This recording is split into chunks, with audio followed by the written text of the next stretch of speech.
Hello and welcome to the classes of Vedic astrology.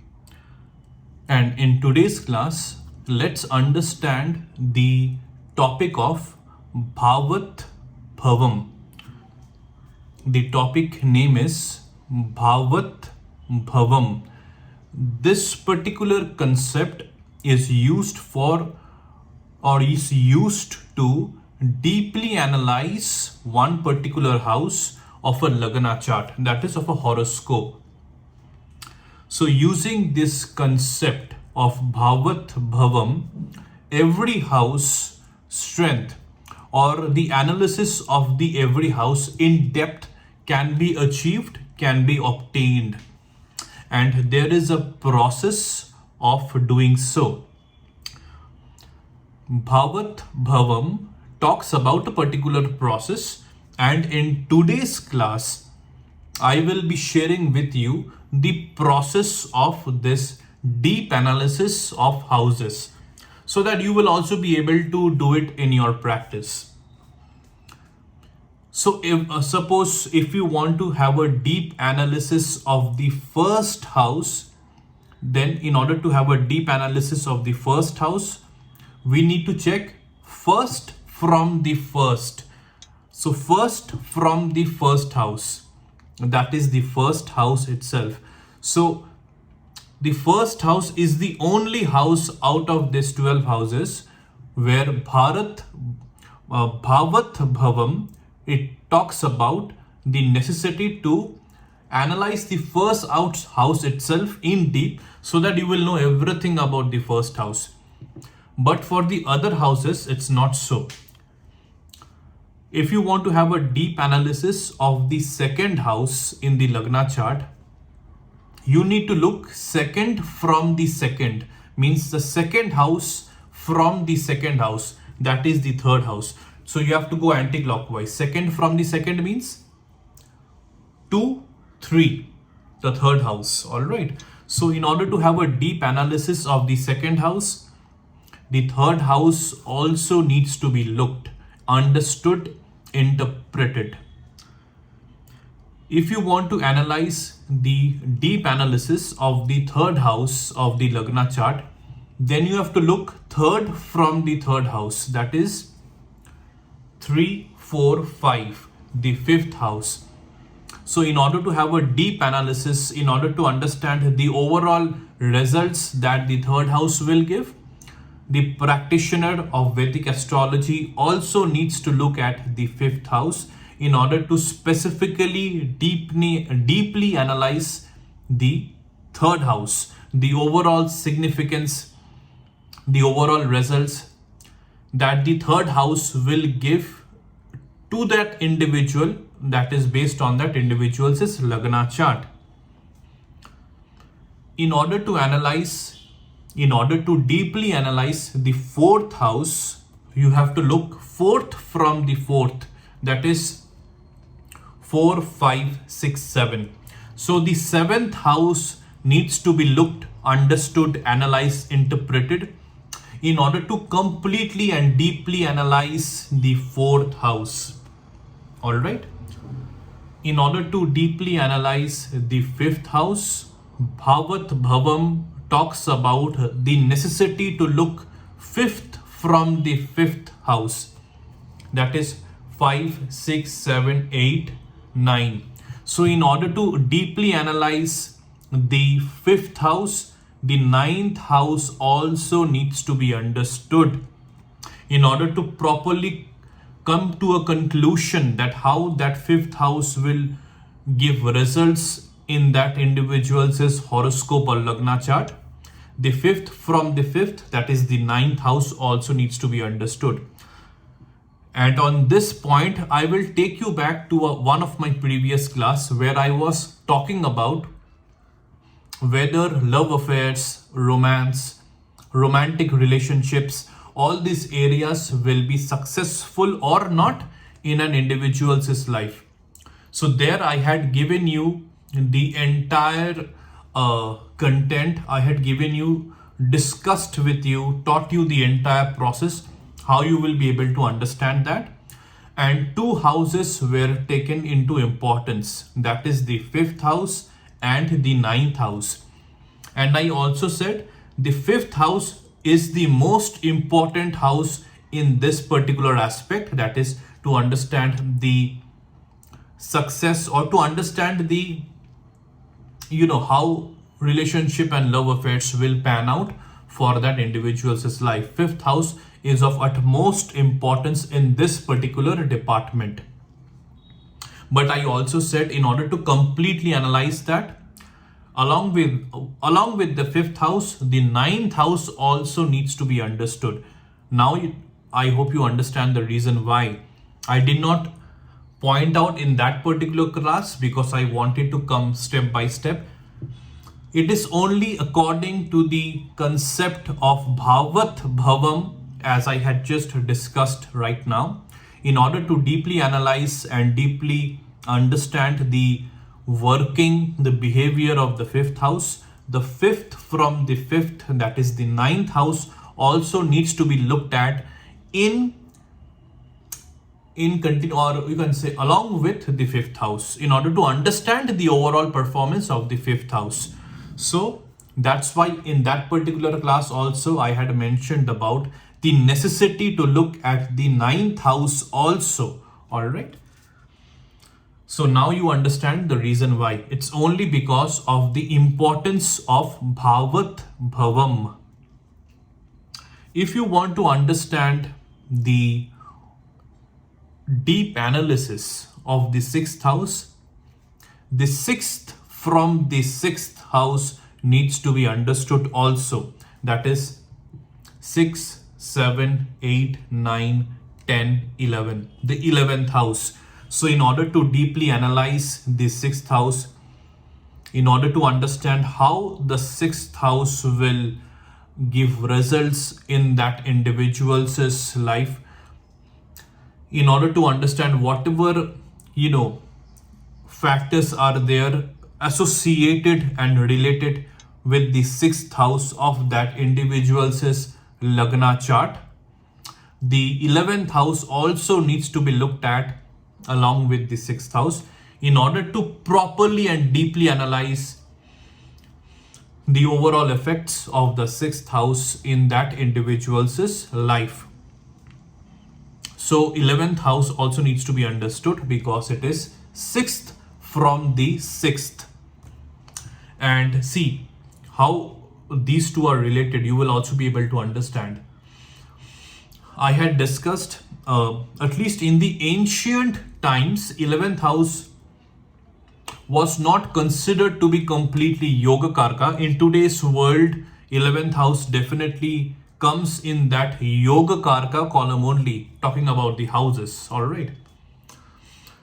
Because 11th house talks about the very important aspect of fulfillment of desires, whether it is professional desires, personal desires, all desires that a man and a woman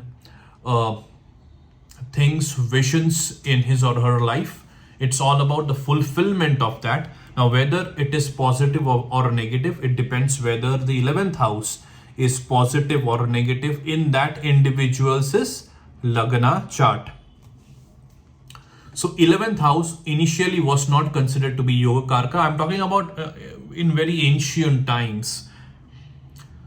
One of the reason was it talks about small diseases. I had mentioned about this particular point, I believe, I'm sure, in my previous classes, that 11th house talks about small diseases which are not that serious, which are not that much concerning, but small diseases that an individual can sometimes feel bothered and sometimes slightly worried about. All right. So 11th house is that is the reason why 11th house is not as auspicious as the Kendra houses or the Trikona houses, or even as compared to the second house. So 11th house is still a yoga karka, that I'm not denying that. That is definitely a yoga karka house, a very important house. All right. But how it is connected to the sixth house, you can see using the concept of Bhavat Bhavam. Sixth house talks about long-term diseases. And 11th house, 6th from the 6th, also talks about diseases, small term diseases. So both of these houses are talking about diseases that an individual, that falls on an individual's life. It again completely, it's based on that individual's lagna chart. So that is the reason why you will be able to understand how Bhavat Bhavam is so correct, because the interconnection of two houses, or in order to deeply analyze one particular house, how the other house, that is the Bhavat Bhavam house, plays a major role in that deep analysis of that particular house. Now you're able to understand and see clearly, right? Many of the factors are interconnected and interlinked. Seventh house. The seventh house, in order to understand the deep analysis of the seventh house, seventh from the seventh needs to be looked along with the seventh house. That is 7, 8, 9, 10, 11, 12, first. So in order to have a deep analysis of the seventh house, the first house, the Lagna house, also needs to be looked and understood along with the seventh house in order to deeply analyze the seventh house.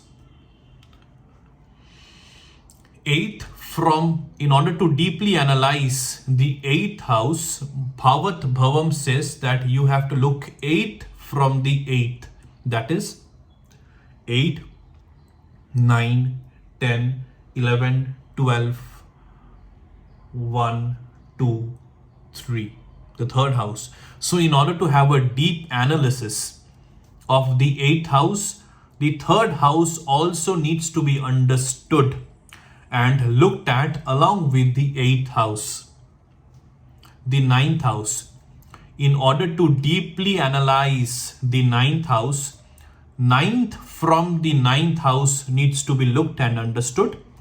That is 9, 10, 11, 12, 1, 2, 3, 4, 5. So the fifth house needs to be understood. So in order to have a deep analysis of the ninth house, the practitioner of Vedic astrology also needs to look at the fifth house side by side whenever he or she is understanding, interpreting, analyzing the ninth house of that individual's horoscope. See, again, the ninth and the fifth house are getting interlinked, all right? Just like in order to deeply analyze the fifth house, the ninth house needs to be understood. Here also, in order to deeply analyze the ninth house, the fifth house needs to be understood. That is what the correct, accurate and the proper concept of Bhavat Bhavam talks about.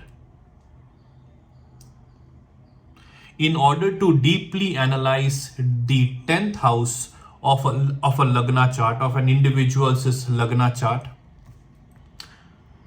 10th from the 10th house needs to be looked and understood side by side of the 10th house. What is the 10th from the 10th house? 10, 11, 12, 1, 2, 3, 4, 5, 6, 7.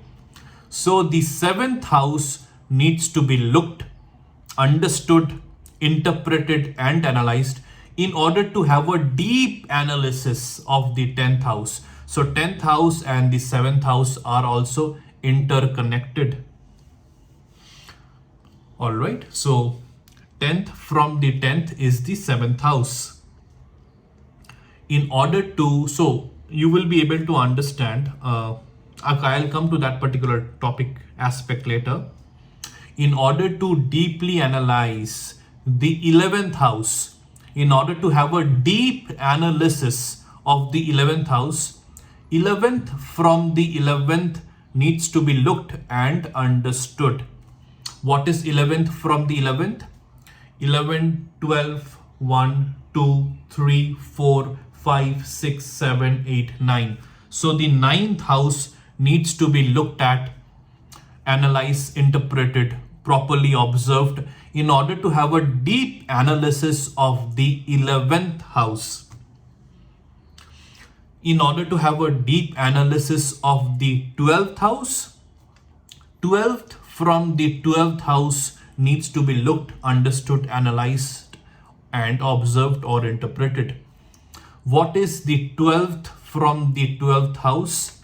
It is 12, 1, 2, 3, 4, 5, 6, 7, 8, 9, 10, 11th. That is the 11th house.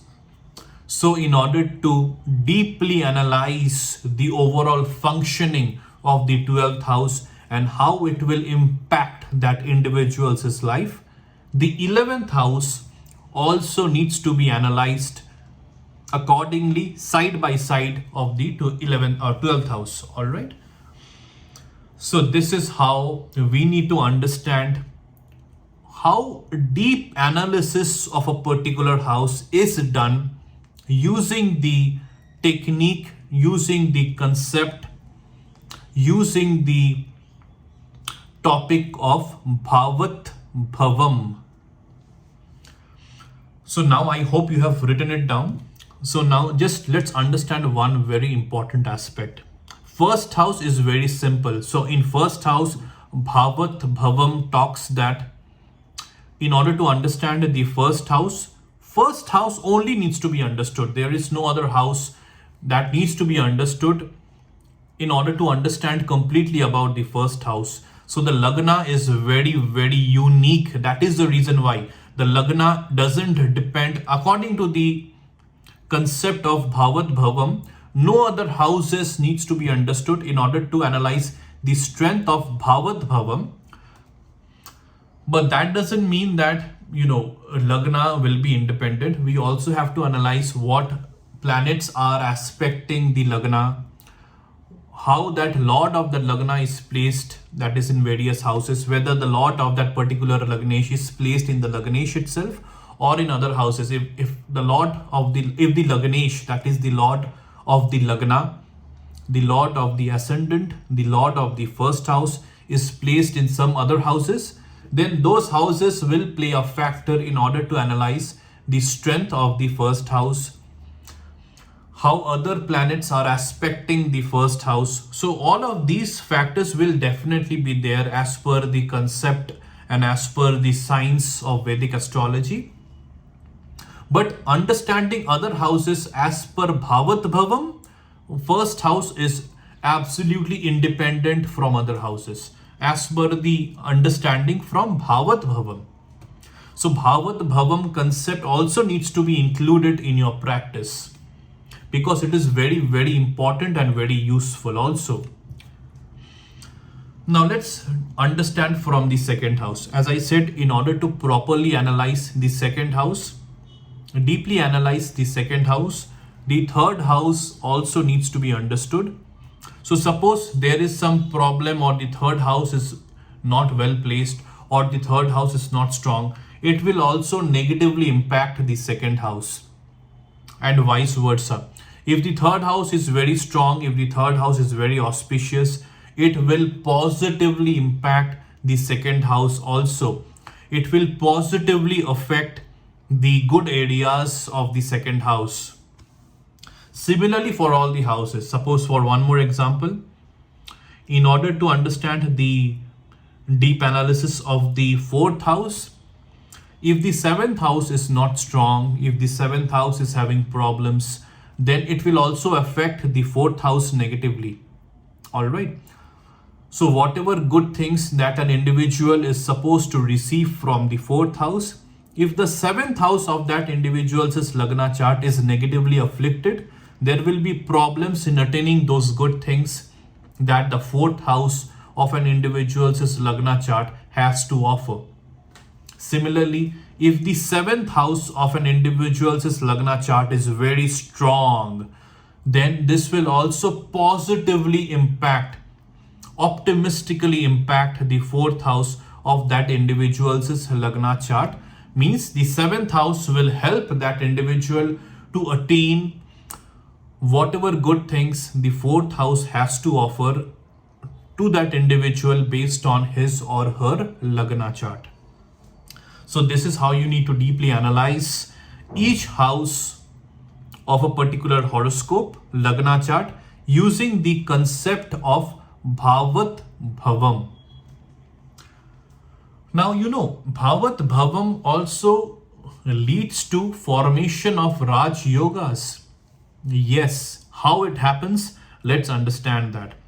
Now, as per Bhavat Bhavam, let's understand from the second house, and I'll talk about all the houses so that your understanding will be complete, concrete, and fluent. If the Lord of the first house is placed in the first house itself, as per Bhavat Bhavam, it gives rise to Raj Yoga.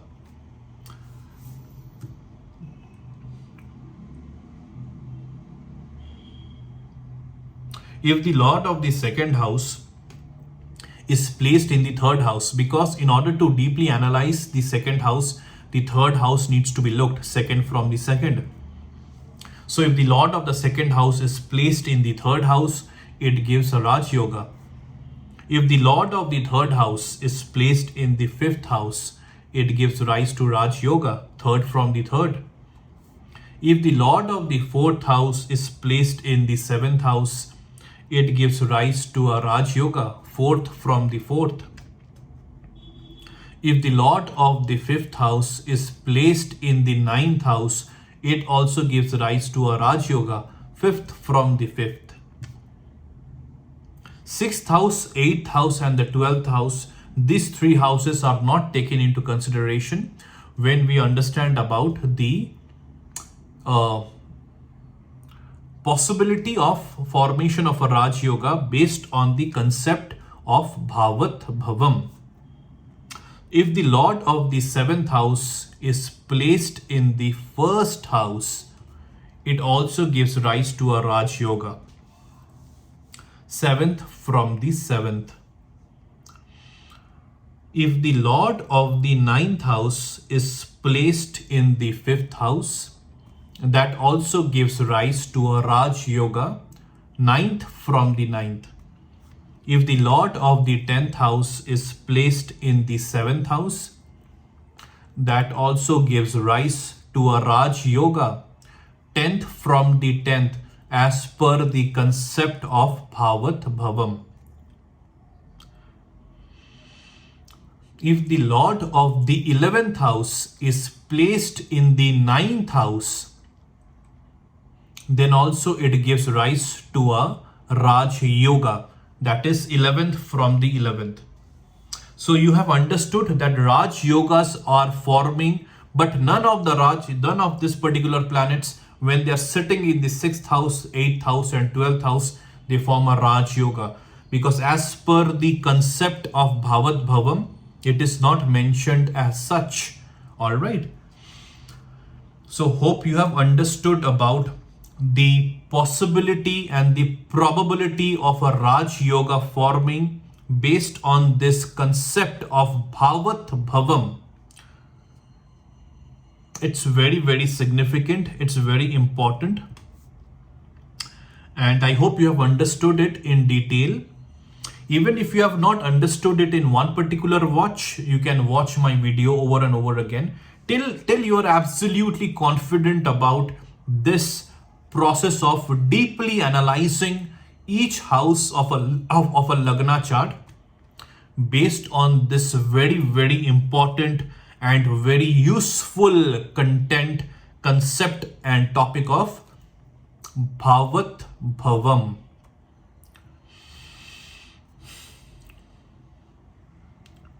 So I have discussed about this very important concept topic of Bhavat Bhavam in detail, very precisely, very accurately, very in a very crisp way. I have illustrated to you, I have discussed with you, I have shared with you how you need to deeply analyze all the houses of a particular horoscope. Now this time using the concept of Bhavat Bhavam. Alright. And I hope you utilize this particular process, this technique in your Vedic astrology practice. And this particular process is going to yield you very good results. whenever it will come to interpreting, analyzing, and understanding about the overall effects, the overall results of a particular house in a particular Lagna chart. So I hope you are watching all of my videos, all of my classes in detail. You should not even miss one particular class. If you are missing just one class, you are missing out on a whole lot of content. It is just not one class. The contents, the information, the teachings, the topics, the subject that I am sharing in every class is of utmost importance whenever we will understand, whenever we will talk about the science of Vedic astrology, whenever we will understand the skill, whenever we will try to inculcate, learn the skill of Vedic astrology.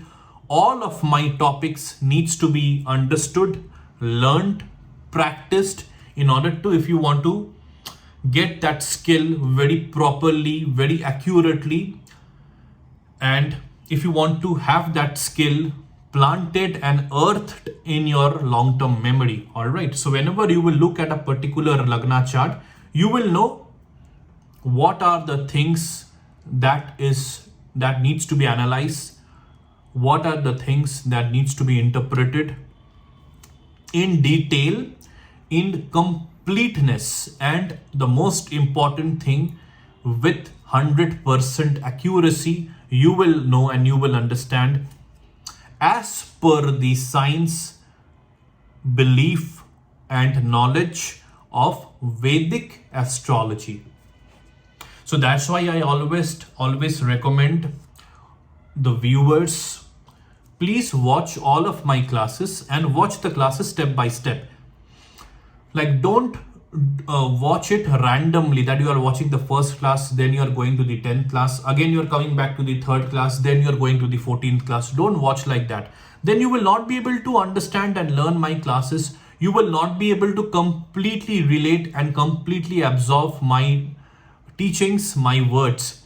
In order to be in tune, in order to be at the same level with me, that is whenever I am teaching and I am talking and I am sharing about the various concepts and topics of Vedic astrology, you have to watch my classes sequentially. That's why I have numbered it in ascending order, in a very particular sequence. I have numbered this Vedic astrological classes, that is class 1, class 2, class 3.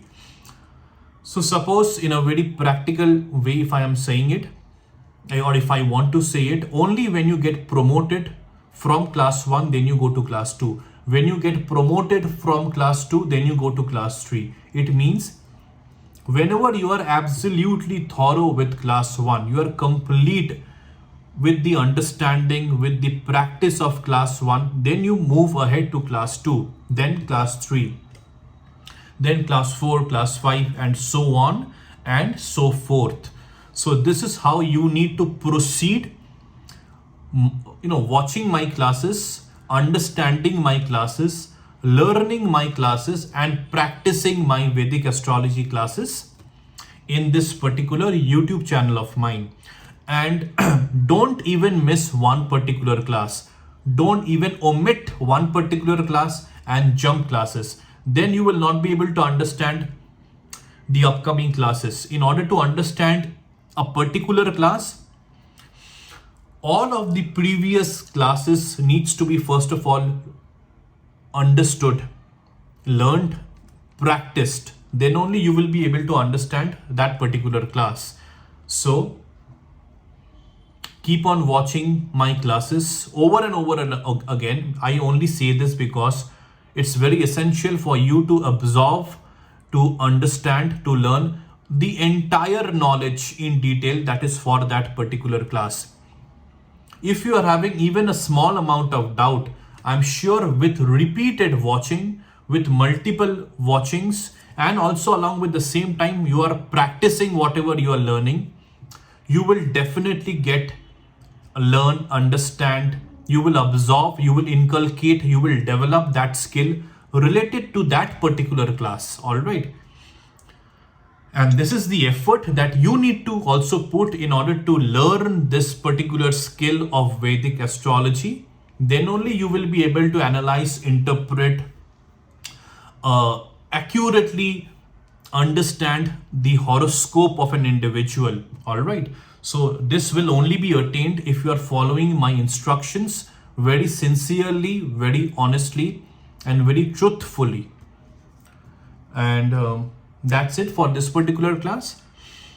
This is what I wanted to share in today's class. And before you say goodbye for today's class, please subscribe to my YouTube channel. Like my videos, share my videos, and if you have any doubts, any queries, any questions related to the topics of Vedic astrology, that is whatever I am sharing, please share your doubts, your queries, your comments, your questions, in the comment section, and I will definitely try to answer them so that your doubts, your queries, your questions will be completely resolved. That is related to the class, related to the topics wherever you might be facing some doubts. All right. So I will see you in the next class. Take care and be happy.